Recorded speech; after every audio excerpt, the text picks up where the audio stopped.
शिल्पा और अमित की शादी के पहले एक दूसरे को जानने समझने का सिलसिला 3 महीने तक चला था और यह समय वासंती वायार की तरह गुजर गया था। दोनों के परिवारों ने मिलकर सगाई की रस्म कर दी थी और सगाई के बाद एक दूसरे को समझने के नाम पर दोनों ने शहर के सारे मंदिरों और रेस्टोरेंट के चक्कर लगा लिए थे। अमित अपने परिवार की तारीफ करता और बताता कि उसके मम्मी पापा भाई भाभी और सबसे बढ़कर उसकी माया दीदी कितने अच्छे हैं, वे शिल्पा को कितने प्यार से अपनाएंगे और यह उसे उम्मीद थी कि शिल्पा भी उन सबको घुल मिल जाएगी। वह अब भी आश्वासन देता था कि शिल्पा के रिटायर बूढ़े मम्मी पापा का वह बहुत ख्याल रखेगा। शिल्पा को लगता उसके होने वाला पति एक आदर्श पारिवारिक व्यक्ति है और वह भविष्य के प्रति आश्वस्त हो जाती, पर कभी कभी छोटी सी बात खटक जाती और शक के अंकुर डाल जाती। जैसे उस दिन अमित ने पार्क में टहलते हुए झील की तरह अपने ठंडे रेशम के एहसास की हवाओं में उड़ते शिल्पा के बालों को देख के तारीफ की थी। कितने खूबसूरत बाल हैं तुम्हारे। शिल्पा ने मुस्कुराकर धन्यवाद दिया तो अमित बोल उठा, और तुम्हारी मुस्कुराहट तो उससे भी सुंदर है। मुझे लगता है तुम में कोई कमी नहीं है। सच, अगर तुम ये नौकरी नहीं कर रही होती तब भी हर तरह मेरी पत्नी के रूप में ग्रेट चॉइस होती। शिल्पा को कुछ असहज महसूस हुआ, जैसे वैसे एक समान एक वस्तु की तरह परख रहा हो। अमित ने आगे कहा, मैं तुम्हें अपने लाजवाब गुणों के बारे में बता देता हूँ। मैं बहुत अच्छा खाना बनाता हूँ। सभी कहते हैं मेरी होने वाली पत्नी बहुत लकी होगी क्योंकि मैं अच्छी अच्छी डिशेज बनाकर उसे खिलाऊंगा। तुम्हें कुकिंग आती है या बिल्कुल नहीं? शिल्पा हंस पड़ी, कहा, मुझे उतनी अच्छी कुकिंग तो नहीं आती है, बस दाल चावल रोटी सब्जी बना लेती हूँ। कोई स्पेशल डिशेस बनाने का हो तो माँ हमेशा दीदी को ही कहती थी, वो बहुत स्वादिष्ट खाना बनाती हैं। पढ़ाई और जॉब की व्यवस्थाओं के बीच में ज़्यादा कुछ सीख नहीं पाई, लेकिन अब सीख लूँगी क्योंकि मुझे दिलचस्पी है सीखने की। अमित उत्साह से बोला, अरे कोई बात नहीं, शादी पत्नी से खाना बनवाने को थोड़ी की है। खाना बनाने में हम एक कुक रख लेंगे। तुम तो बस सज धज कर इसी तरह सुंदर लगा करना, मेरा काम इसी से चल जाएगा। अमित की इस बात ने शिल्पा का दिल बाग बाग कर दिया। कितने सुंदर दिल का उसका मंगेतर है। वह भविष्य के सुनहरे सपनों में खो गई, लेकिन ख्वाबों और उम्मीदों को बुनावट के बने 3 महीने पलक झपकते ही बीत गए और पति पत्नी बनते ही जिंदगी एक नई राह पर चल निकली। के शुरुआती सफर में झटके पर झटके खाती शिल्पा अक्सर अमित से पूछ बैठती थी, और कहाँ गए वो हमारे सपने और वो इरादे? और अमित कहता, अब हम पति पत्नी हैं और इस रिश्ते में जिम्मेदारियां होती हैं, सपने नहीं। शिल्पा उसकी बातों में घुली आत्मसुमग्धता मिश्रित आत्मविश्वास के सामने उसे सही और स्वयं को गलत मानने की आदत डाल बैठी। शादी के दूसरे ही दिन अमित ने उससे कहा, तुम इतना तेज क्यों चलती हो? ससुराल में बहुओं की चाल तो धीमी होनी चाहिए। शिल्पा को बड़ी शर्म आई कि वह अपनी ऑफिस वाली चाल ही ससुराल में चल रही थी। उसने अपनी चाल ठीक कर ली और कदम नाप पर रखने शुरू कर दिए। जो कि 15 दिन अपनी ससुराल में गुजारे। उसने हर संभव कोशिश की कि अपने व्यवहार में सासू माँ, संध्या भाभी और माया दीदी के दिल जीत ले, जिनकी जांचती परखती सी निगाहें हर समय उसी के इर्द गिर्द घूम रही थी। छुट्टियां खत्म हुई और दोनों ने इंदौर वापस आकर अपनी नौकरियां ज्वाइन कर ली। कुछ दिन अमित बिना बात मुंह फुलाए रहा। शिल्पा ने मुझे बहुत मनाया, पूछा, भला क्या बात हो गई, अचानक से इतना मूड ऑफ क्यों? अमित ने कहा, मेरे घर पर लोग मेरे लिए बहुत चिंतित हैं कि तुम्हें खाना बनाना नहीं आता है। तुमसे घर में चलाने का कोई वो गुण ही नहीं है जो सोच रहे हैं। मेरा क्या होगा? शिल्पा बहुत दुखी हुई। चलते समय सासू माँ और वे प्रेम पूर्वक माया दीदी को मिली थी। उन्होंने कीमती साड़ियाँ गिफ्ट स्वरूप दी थी। सब वो टेंशन में उसे विदा करने आई थी। शिल्पा ने उसे सहानुभूति और प्रेम की अपेक्षा की थी, इन शिकायतों की नहीं। इंदौर में अमित शाम को अपने दोस्तों के साथ घूमता फिरता पार्टियां करता।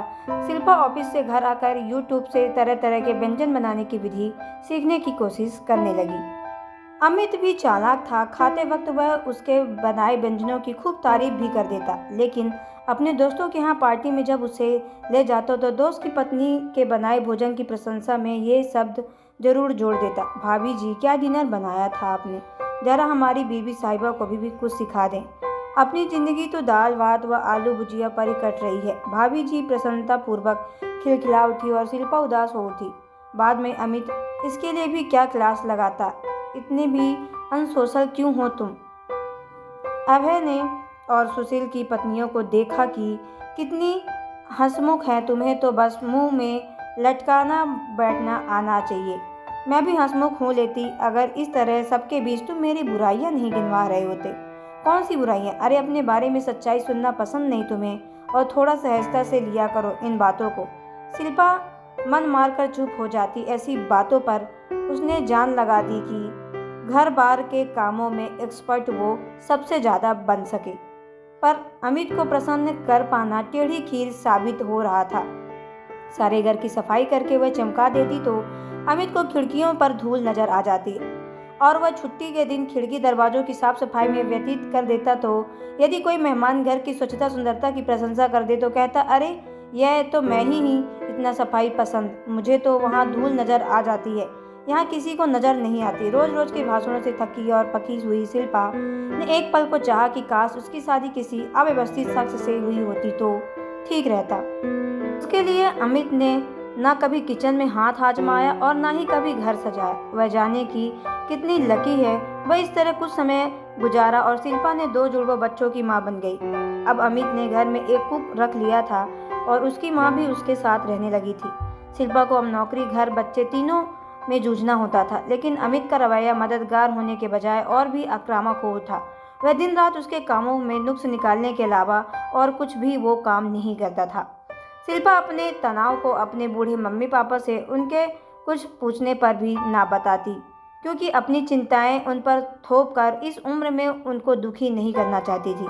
एक दिन उसने अपनी सासू माँ के सामने दिल खोला कि वह अपने बेटे को समझाएं तो शायद उसकी ज़िंदगी कुछ आसान हो जाए। लेकिन माताजी सब सुनकर संत मुद्रा में बोली, जब तुम दोनों में पट्टी नहीं है तो आपस में बात ही की ना किया करो, किचकिच होगी ही नहीं और ना तुम्हें टेंशन होगा। शिल्पा ने सर पकड़ लिया सासू माँ की ऐसी सोच पर। सासू माँ ने घर में नौकर सुरेश को लेकर भी शिल्पा की नहीसत काम को उसी को करने हैं। समय के काम करने के लिए पीछे ना पड़ा करो, जैसा मन करे करने दिया करो, खुश रहेगा तभी घर में टिकेगा। सुरेश भी घर की शक्तियों को संतुलन में समझ गया था। सासू जी की चापलूसी में रहता था, उसने गप्पे लड़ाता रहता। शिल्पा घर में नौकरी के समय बस कटौती पर बच्चों को समय देने की कोशिश करती, क्योंकि बच्चों की ज़रूरतों की उपेक्षा होने पर उसका हृदय अपने कामकाजी होने के कारण अवरोध हो जाता था। पर इससे दूसरे असंतुष्ट हो जाते थे। वह जैसे ही तैयार होकर ऑफिस के लिए निकलने की को होती तो ऑफिस में एक न एक चीज़ को लेकर बखेड़ा शुरू कर देता। किसी दिन उसको मैचिंग सॉक्स नहीं मिलते, किसी दिन नाश्ता पसंद नहीं आता, किसी दिन शर्ट गंदी लगती है। अमित दांत पीसकर उस पर चिल्लाता, न खुद कुछ करना जानता न सुरेश को भी काम करने लेने देता। उससे अच्छा मैं किसी अनपढ़ लड़की से शादी की होती। यदि शिल्पा अपनी सफाई कुछ कहती तो उसका जवाब होता, तुम्हारी माँ ने और कोई गुण तो सिखाए नहीं है, हर बात पे जवाब देना सिखा दिया है। शिल्पा का ड्राइवर रोज बरामदे में बैठा अमित की बकबक सुनता रहता था। वह जानती थी कि ये लोग ऑफिस में जाकर गॉसिप करेंगे। इन सब चक्करों में वह ऑफिस प्रायः देर से पहुंचती और एक दिन बॉस ने इस बात के लिए मेमो दे दिया। शाम को दुखी शिल्पा ने अमित को अपनी परेशानी समझाने की कोशिश की, पर अमित ने कहा, तुम्हें अपनी क्या ज़रूरत है इतना अच्छा एम्प्लॉय बनने की, अभी बच्चे छोटे हैं, थोड़ा करियर पर कम ध्यान दे तो चलेगा। चौथी कक्षा में अथर्व और आरव की परीक्षा का रिजल्ट अपेक्षानुकूल नहीं आया। अमित ने कहा, कम से कम बच्चों की देखभाल ही ठीक से कर लेती तो ये सही रहता। ये माँ की जिम्मेदारी होते हैं। मम्मी का उतरा चेहरा देखकर अथर्व और आरव ने मम्मी को वादा किया कि वो आइंदा पढ़ाई में दिल नहीं चुराएंगे। समय गुजरने के साथ बच्चों ने पढ़ाई में बेहतरीन करना शुरू कर दिया और देखते ही देखते 12वीं कक्षा पास कर बहुत अच्छी यूनिवर्सिटी में एडमिशन ले लिया। अब शिल्पा और अमित अथर्व आरव को हॉस्टल छोड़ने देहरादून गए तो 4 दिन उन्हें अमित की चचेरी बहन की बेटी डॉक्टर रिया के यहाँ रुकना पड़ा। डॉक्टर रिया अथर्व और आरव की स्थानीय अभिभावक बनी। रिया का दिनचर्या शिल्पा के लिए अजरत भरी थी। वह सुबह 8:30 बजे अपने हॉस्पिटल के लिए निकल जाती और शाम 7-8 बजे तक छुट्टी मिलती उसे सिर्फ 2 घंटे के लिए लंच लेने घर आती थी, जबकि शिल्पा अपने घर पर लंच टाइम में समय से पहले भागी भागी आती। सबको यह निरीक्षण खाना खिलाकर ऑफिस वापस जाती, फिर ऑफिस के समय से आधे घंटे पहले आती ताकि बच्चों को शाम का नाश्ता करा के खेलने या ट्यूशन के लिए भेज सके और डिनर की तैयारी करवाए। इस चक्कर में खुद का खाना पीना और हुलिया बिगड़ा हुआ रहता था।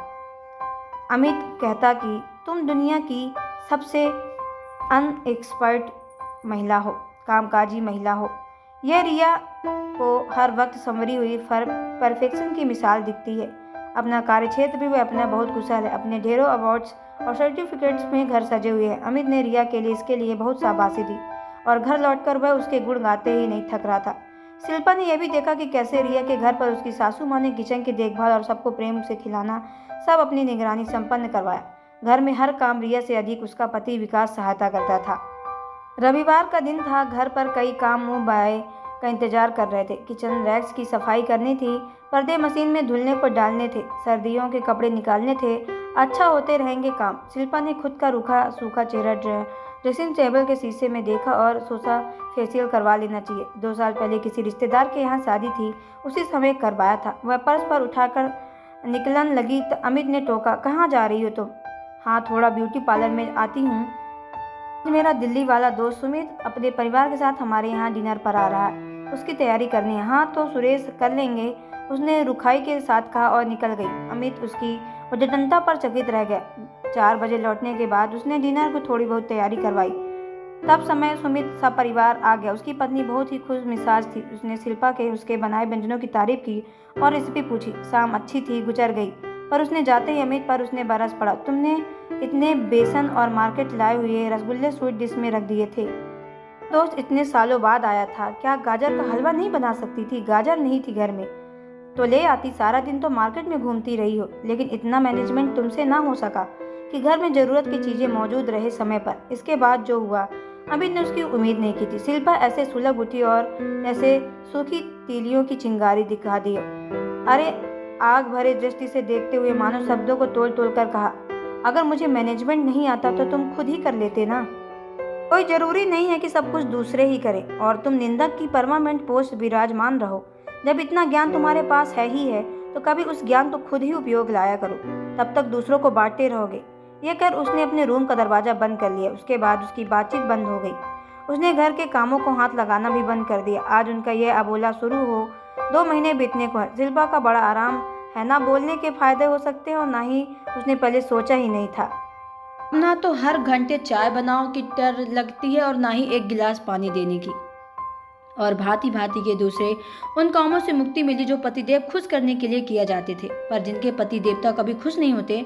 अपना वक्त अपना है और जी भरकर अपने कपड़ों और अपने मेकअप और अपने ऑफिस के कामों में पकड़ लेने से खर्च किया जा सकता है। 18 सालों बाद वह दूसरों की प्रोमंगिया रोबोट बनकर चलती रहती हैं। आज ना जाने कितने दिनों के बाद पेंसिल स्केच बनाया भूल गई थी कि कभी वो उसकी प्रिय हॉबी हुआ करती थी। इन सब से बढ़कर यह ताने नहीं सुनने पड़ेंगे। ताने नहीं सुनने, अपना दिमाग एक शांत हो गया और रचनात्मक सृजनात्मक हो गया। वो दिन थे जब इस शख्स के एक दिन बोलो तो मन खराब हो जाता था। घर का वातावरण कहीं तनावपूर्ण ना हो जाए, वह खुद जाकर दोस्ती कर लेती थी। लेकिन अब वह दोस्तों की प्रस्ताव किए भी, जबकि वह उस पर परम ज्ञान की प्राप्ति हो चुकी थी। पति ताने इसलिए नहीं सुनाता कि पत्नी में कमियां हैं, बल्कि ऐसा इसलिए करता है क्योंकि वह पत्नी के अपने हाथ का खिलौना समझता है। वह किचन में किसी काम से गई। अमित ने दरवाजे से झांका और विनम्रता से कहा, सुनो, अगर तुम किचन में ही हो तो प्लीज क्या 1 कप चाय बना दोगी? सुरेश आज बीमार है। बनाती हूँ, उसने सहज भाव से कहा। थोड़ी देर में सासू माँ सुरेश को चाय देकर वह अमित को चाय लेकर लॉन में आई। अमित ने अस्वाभाविक रूप से सबद्धवा स्वर में कहा, अपनी भी चाय भी यहाँ ले आओ ना। वह अपना कप भी लेकर आ गई और एक लॉन में चेयर थोड़ा अपनी ओर खींच कर बैठ गई।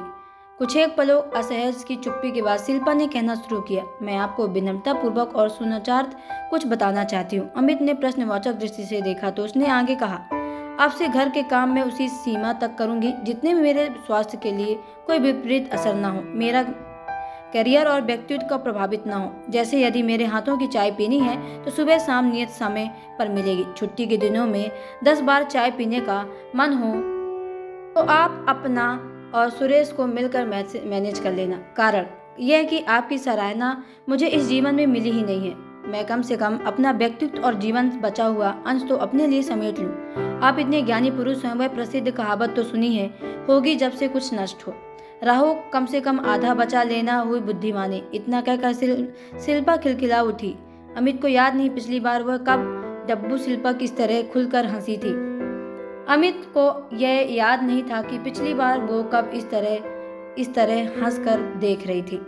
बट हो गया, जो भी था। अमित ने विस्मित आंखों से उसे देखते हुए दिल से कहा, ज्यादा ऊंची उड़ान भरने वाले जल्दी ही मुंह के बल गिरते हैं। पर उसके होंठ पर खुलकर यह बात नहीं कह पाए, बस उन पर एक फीकी सी मुस्कुराहट चिपक कर रह गई। तो दोस्तों, आपको ये स्टोरी कैसी लगी कमेंट बॉक्स में जरूर बताएं। अगर आप हमारे चैनल पर नए हैं तो चैनल को सब्सक्राइब करके बेल आइकन को प्रेस कर लें, ताकि आने वाली सभी वीडियो का नोटिफिकेशन आपके मोबाइल पे सबसे पहले पहुंचे, क्योंकि मैं ऐसे वीडियो आप लोगों तक लाती रहती हूँ। तो चलिए मिलते हैं नेक्स्ट वीडियो के अंदर, तब तक के लिए धन्यवाद।